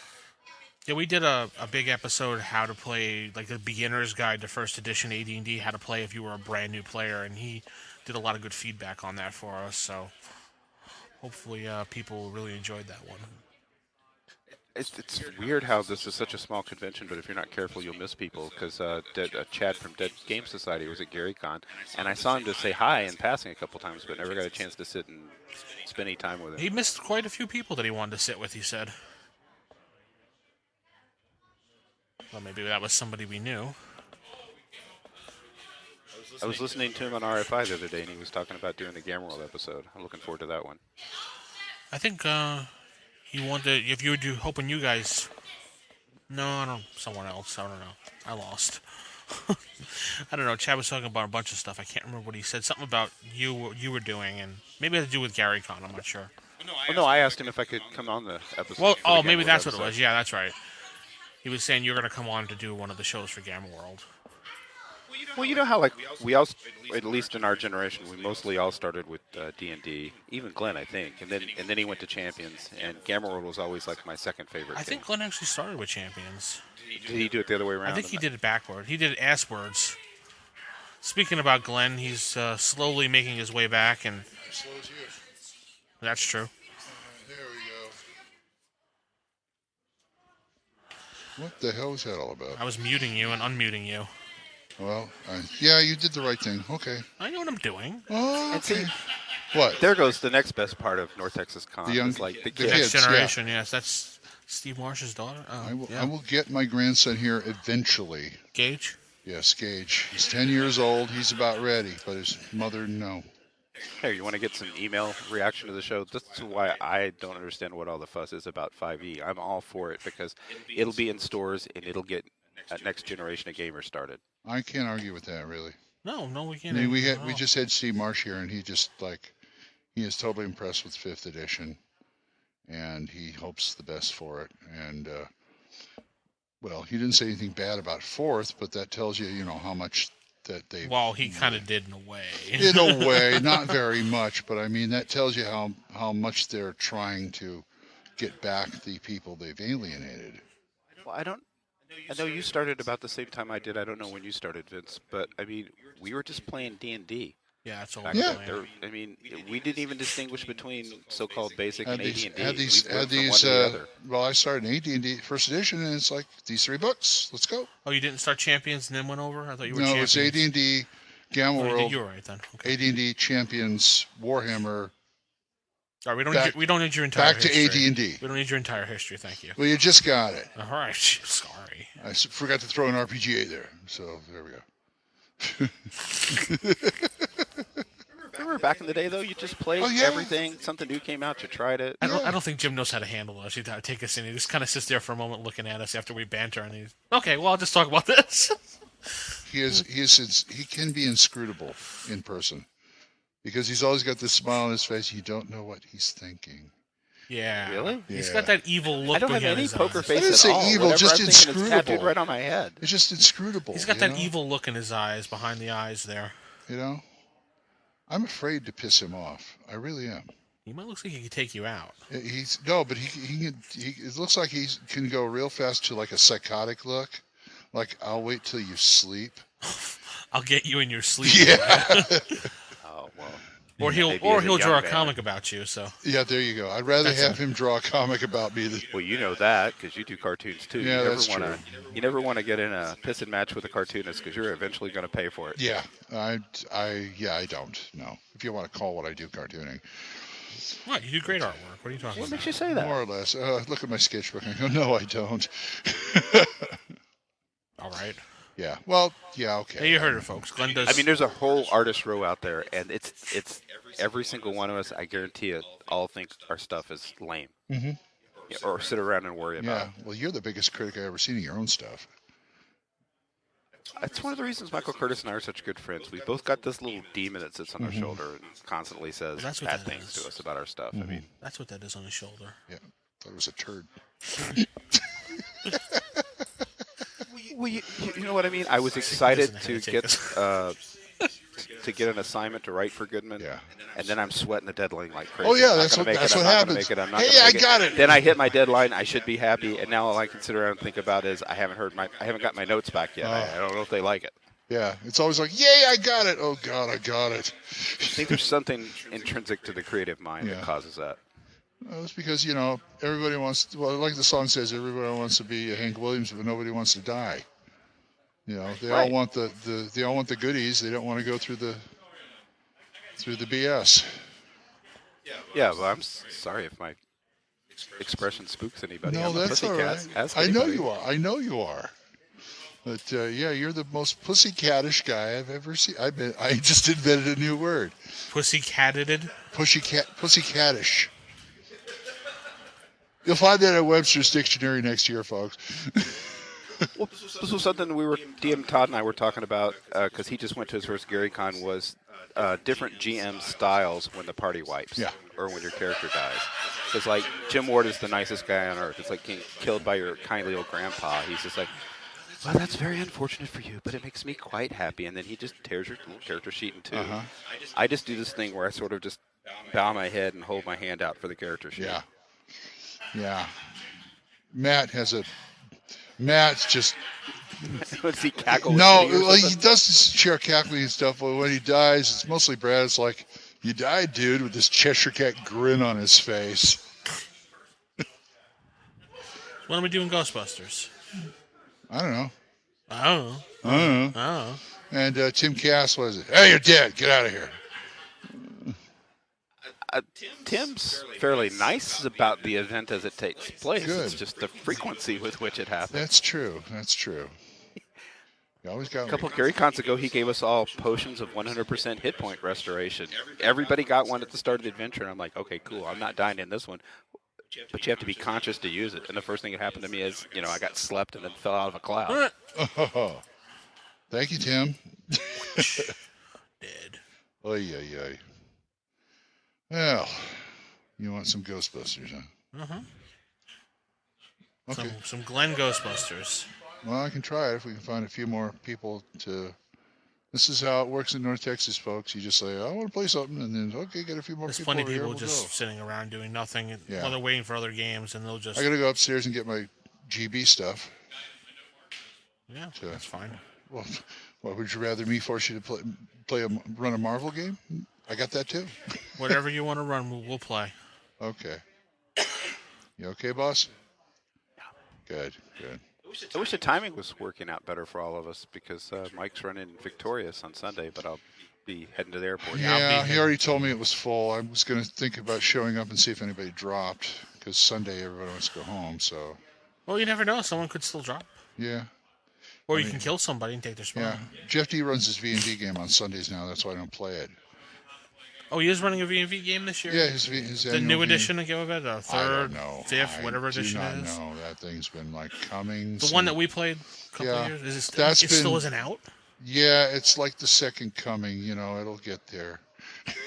He's got two things out there, and one is Villains and but Vigilantes, it's and the other one is it's not the newest version. It's current version. Oh, okay. Yeah, I've got a copy of that, and he signed it. He signed my second edition a couple of years ago, Yeah, he did. He's a nice guy. Oh, very nice guy, yeah. Him and his wife always sit there. She's arting away, and he's... You say farting away, Glenn? Arting. God, you get the potatoes out of your ears. Sorry, I only have one ear with these headphones on. So. Well, if you wore it right, maybe you would. Well, there's no sound through the headphones, so why would I want to wear it right? I'd be like Jim trying to hear us going, what? Okay, I'll get you a hearing aid next time. What? See? Huh? All right. Yeah, I'm having to listen to you guys through the headphones because the headphones aren't giving me any audio, and so you're very, very muted. I kind of like it this way, Glenn. You don't have to actually hear Glenn? Thank you. That's why I'm doing this, so I can hear everybody. Okay. Yeah, well, I got hearing problems too, so. What? See? Huh? Yeah. Yep. Oh, boy. I see you both have lesser gnome hats on. Yeah, Zach is a madman when it comes to promotion. Yeah, lesser known with food stains on my T-shirt. Yeah, that's definitely con-like with the food stains. Yeah.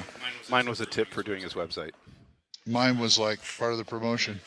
He found out. I said on the show, you guys got hats and shirts. I didn't get a hat and shirt. Next thing I know, he's sending me a hat and shirt. I didn't get a hat and shirt. I don't want a hat and shirt, but I'm just saying. We'll have to grab Mike and Liz while we're down here and make sure this is cool. But remember when we had Mike Badlato on the episode that we reviewed Whisper and Venom? Yeah. And we joked we should have Zach on when we reviewed North Texas Con? Well, he's here. We should ask him. Yeah. Well, I already asked Mike, Bad Mike, if he'd be on the show after this. So we can do a little switch up, I guess. You didn't hear that from me, folks. Shh. Sorry. Oh. No, that was me changing channels. Oh, okay. Oh, Bad Mike is over there and posting up games, it looks like. Yeah, he is. Jeff Yeah. is, Mike and Doug are like Tony Stark with a little power thing in their chest. I mean, they Wednesday night they were in here at midnight to 6 a.m. setting up, and then like 3 or 4 hours later they're back in the area, running stuff. Well, they have to, get everything set up for everybody, so everybody's counting on them. Yeah. So. Sounds ridiculously quiet in here. I think it'd be louder than that in here. Yeah, you can probably go out there. You get all the noise. No, it's like warm out there. I don't want to go out there. Oh, heaven forbid. Yeah. Oh, you've got your raffle ticket in your name badge. Yeah, me too. Yeah, That would have been a good idea. Me too. I Just got another someone raffle lose it. ticket from somebody else who was raffling off stuff over at Black Blade. Hey, there's like a old yellow cover of chainmail somewhere in the raffle. I saw that. I saw that, yes. Yeah. That would be sweet, man. I wanted to find out where, was it Tim Kask or somebody? I went up to the table where Frank was and stuff, and he had all these boxes of, like, the brown boxes.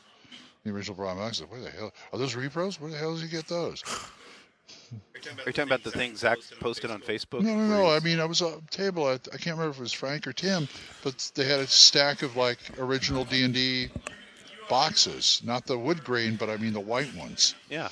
Yeah, it's like, are those real? Are those repros? What is this? Yeah, different people have different ideas on that. I don't really care about getting stuff autographed, and I'm gonna beat up and use whatever I own. So Yeah. I just need a reader. I'd copy love of to get stuff. autographed. That doesn't mean I'm not going to use it, but there's a couple things I just want to keep. But I I'm not usually have anti-autograph, like a working copy of the thing, like my Black BX book.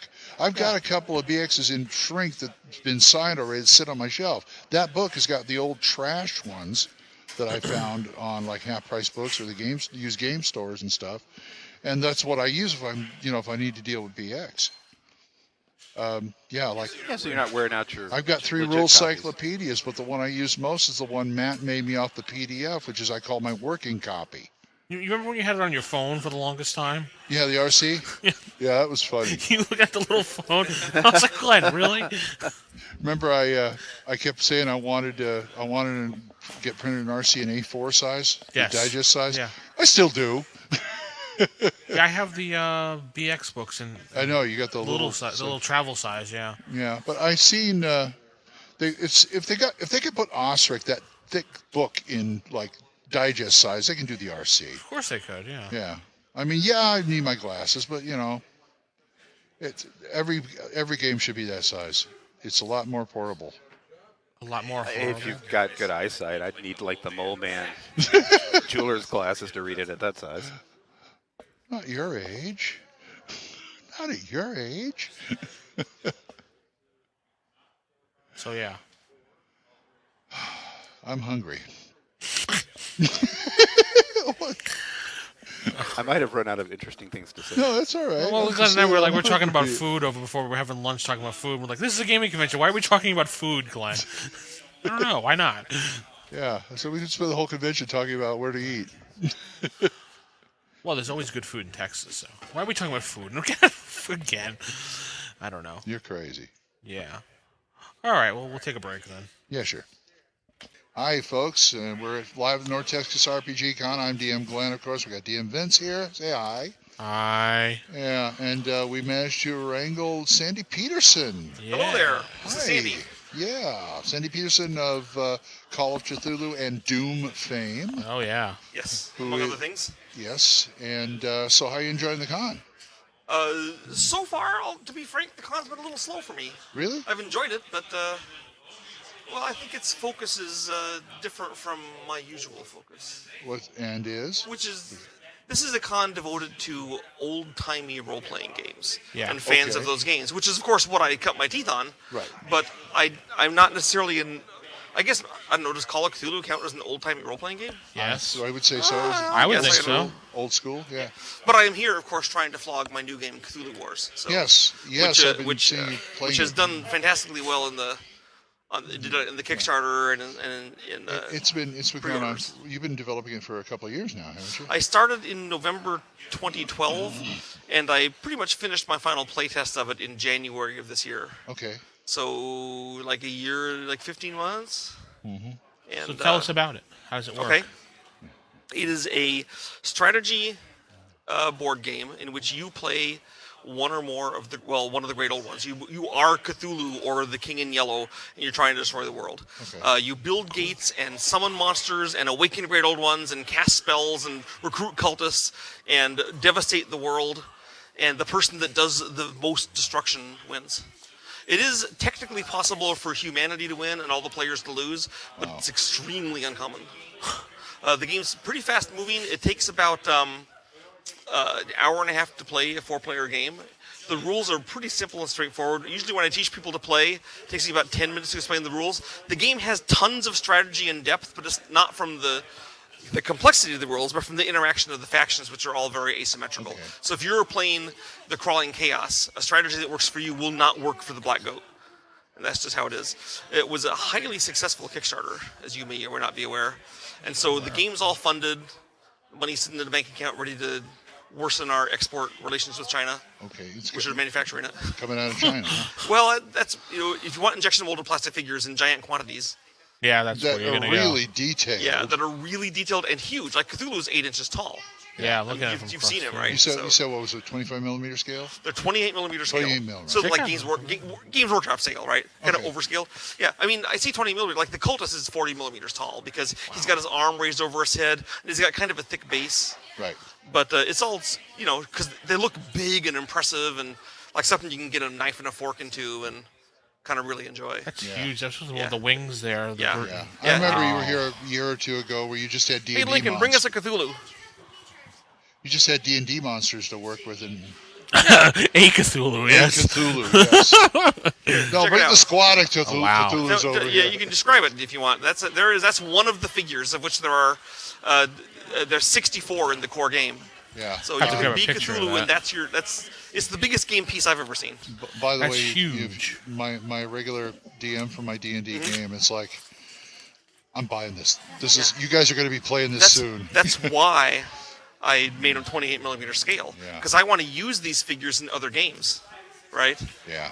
I want people to open up the door in a dungeon or something and have Hastur the Unspeakable there. Yeah, right? How cool is that? Yeah. So all the figures are nice and big and meaty. Oh, yeah. And here, let me give you a scale with a hand. You got it? He's taking a picture here. I don't know if that's going to appear on the blog, but That'll be on the blog for this, yeah. Yeah. so I mean they're big. They're big, Yeah. manly figures. You got, And, what'd you say, 38 figures? There's 64 64. figures in the core game. And you would not... Well, okay, it depends if you count the power and doom markers as figures. They're technically plastic figures, but they're tiny, so I don't usually count them. If you Now- count them, they're 72. Okay, now this is going on where? Our website? Yeah, I'll go on all the yeah, but websites, you, yeah. you guys got to go on. You're not going to believe the detail on this figure for a plastic figure. I don't expect that out of a plastic. It's just, I am in awe.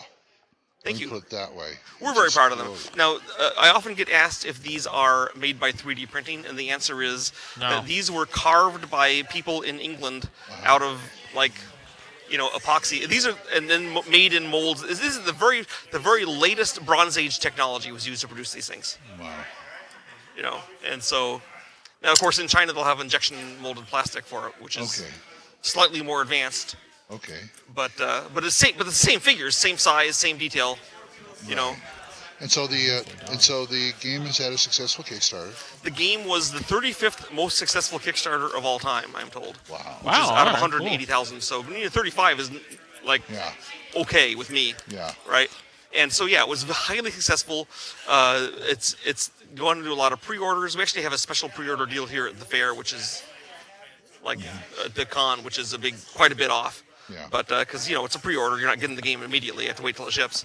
Yeah. But yeah, so yeah, it's done really well, and we're very excited. We already have 7 different languages people have approached us to translate it into. Wow. So I guess 8 different languages if you count English. So Well, yeah, obviously, yeah. although the English translation is pretty simple since it's already in that language. Yeah.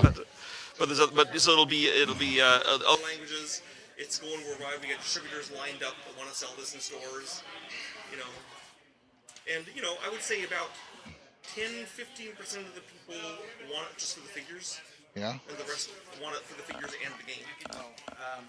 Yes, so I'm going back to the booth. That was my son annoying me. Sorry about that. It's all right. Yeah, but it's... Curse of having children, right? That's... So yeah, there's Cthulhu and there's a bunch of others. And it's scalable too. Yes. There's 2 to 5 players in the core game, and then we have something wrong.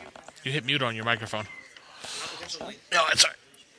Okay, go ahead. Okay, so where do I want me to start? You don't know. Anyway, you're There's saying 2 they're scalable. There's 2 to 5 players in the basic game. Well, 2 to 4 because there's 4 factions. But if you add another faction, you go to 5. The map will support it. Everything will support 5 players. And then we have a special expansion map, which is the 6 to 8 player map, where you can play up to 7 players. And the reason it's 7 instead of 8 is because there's 7 factions in all the game put together. If you get all the expansions, but because of the way we do the maps, you can actually build an 8-player map out of the pieces we give you. But then you'd have to be on your own for factions. Wow. On the other hand, Board Game Geek has already created like 8-player created factions. So I guess Wow. it's got a very active site there. Oh yeah. This Full of reviews and. This comes off like a really, really scary version of Risk. Yes. And if you, it doesn't. It's different from Risk in obviously a ton of ways, right? But it's got a map of the Earth and areas, and you're fighting over it. Okay. But you actually don't win by conquering the world, because in fact, usually the player you win by accumulating doom points, and usually often the player who's victorious at the end is not the guy who owns the most land at the end, because they've realized he's winning, so they've gone after him to pull him down, and it's a race if they can pull him down enough to keep him from winning before he tops off. Right, okay. So he may be the one who's currently just being gangbanged, right? But it sounds like but there's all these different techniques. Like very I said, ruthless. It's very ruthless. So what's the gameplay? Bring us through like a typical turn of every player. What would they do? In a typical turn, what happens is on your turn you have a power track. Okay. And you spend power to take your actions. All right. Some actions take 0 power, but vast majority cost 1 or more.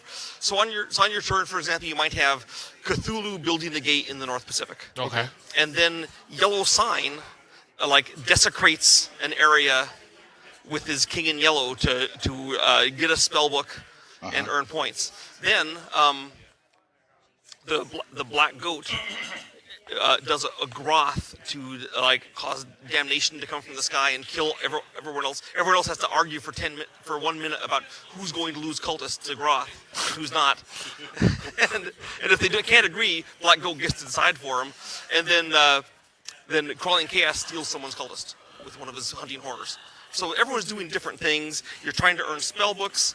And the thing is, the game's asymmetrical because there's requirements for getting the spell books, which are kind of like video game achievements, where you fulfill a requirement and you place a spell book on top of the requirement. Well, the requirements are different for every faction. They have there's no overlap there, and the spell books are also different for every faction, so there's no overlap there. So a strategy that works for Cthulhu will not work for Yellow Sign. Okay. And so when you play, once you've mastered one of the factions, then you can go and play as someone else, and suddenly the whole game's different again to you. I don't know. That's cool. If I play that, I have a kind of a hankering to play Nylar Hotep.